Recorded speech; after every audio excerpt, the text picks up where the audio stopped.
Students, आज हम सूरदास के पद पढ़ाने जा रहे हैं। सूरदास के पद पढ़ने से पूर्व सूरदास जी के विषय में महत्वपूर्ण बातें जान लें। सूरदास जी का जन्म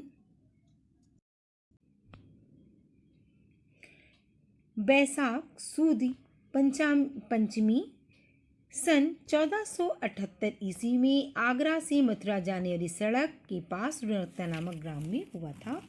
कुछ विद्वान इनका जन्म दिल्ली के निकट सीही गांव में भी मानते हैं। सूरदास जी जन्मान थे या नहीं थे, इस विषय में विद्वानों में मतभेद है। सूरदास बचपन से ही विरक्त हो गए थे और गौ घाट में विनय के पद गाया करते थे। एक बार वल्लभाचार्य गौ घाट पर रुके और सूरदास ने उन्हें अपने द्वारा रचित कविता को सुनाया। वल्लभाचार्य ने कृष्ण की लीलाओं का गान करने का सुझाव दिया। ये वल्लभाचार्य के शिष्य बन गए और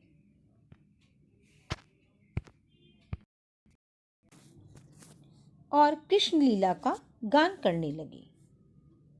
वल्लभाचार्य ने इनको गोवर्धन पर्वत पर बने श्रीनाथ जी के मंदिर में कीर्तन करने के लिए कहा।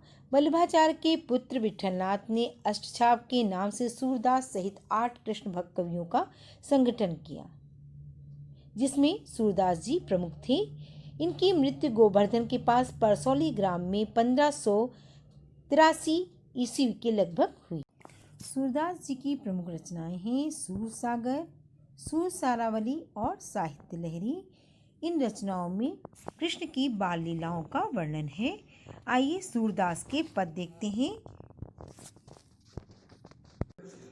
चरण कमल बंदो हरि राई, जाकी कृपा पंग गिर लांघे, अंधे को सब कुछ दर्शाई, बहिरो सुने गूंगी पुनि बोले, रंग चले सिर छत्र धराई, सूरदास स्वामी करुणा में बार बार बंदों ती पाई। चरण कमल बंदो हरि राई।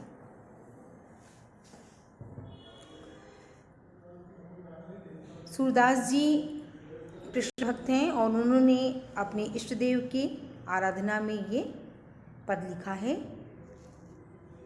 चरण कमल बंदो हरि राई, मैं आपके उन कमल रूपी चरणों की वंदना करता हूँ जिन चरणों की कृपा से लंगड़ा जाकी कृपा पंग गिर लांघे, जिसकी कृपा से लंगड़ा व्यक्ति भी पर्वत को गिर मतलब पर्वत को लांघ जाता है या पार कर जाता है। अंधे को सब कुछ दर्शाई और अंधे व्यक्ति को भी सब कुछ दिखाई देने लगता है। बहिरो सुने गूंग पुनि बोले, बहरा व्यक्ति सुनने लगता है।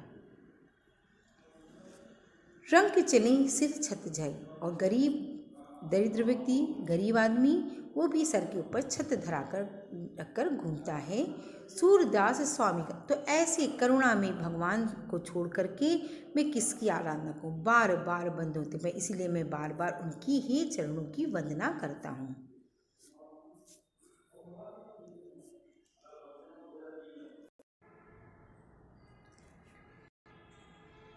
अविगत गत कुछ कहत न आवे, जो गूंगे मीठे फल को रस अंतर्गत ही भावे, परम स्वाद सबही सुनिरंतर अमित तोष उपजावे, मन बानी को अगम अगोचर जो जाने जो पावे, रूप रेख गुण जात जुगत बिन निरालंब कित धावे, सब विधि अगम विचार ही ताते, सूर श्याम पद सगुण पद गावे। यहाँ पर अविगत गत कुछ कहतावे, सूरदास जी क्यों सगुण उपासक हैं, क्यों अपने कृष्ण की आराधना करते हैं, इसके बारे में बता रहे हैं कि उस पर ब्रह्म को जो निराकार है, जिसका कोई स्वरूप नहीं है, उसको कौन जान सकता है। उसको जानना बहुत ही कठिन है। उसको जानना उसी प्रकार कठिन है जिस प्रकार गूंगे व्यक्ति को कोई मीठा फल मिल जाए तो वो खाता है और अंदर उसके आनंद को अनुभव करता है, लेकिन वाणी के द्वारा उसको प्रकट नहीं कर सकता है, अपनी इंद्रियों के द्वारा उसको प्रकट नहीं कर सकता है।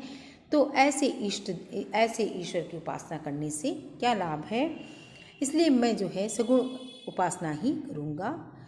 रूप रेख गुण जात जुगत बिन निरालंब कित धावे, जिसका कोई रूप नहीं है, कोई रेखा नहीं है, कोई गुण नहीं है, कोई जात नहीं है, कोई जानने का माध्यम नहीं है, ऐसे ईश्वर को हम जानकर क्या करेंगे। सब विध अगम विचार नहीं था, जिसको हम हर प्रकार से देख सकते हैं, समझ सकते हैं, हम उसी की आराधना करना चाहते हैं।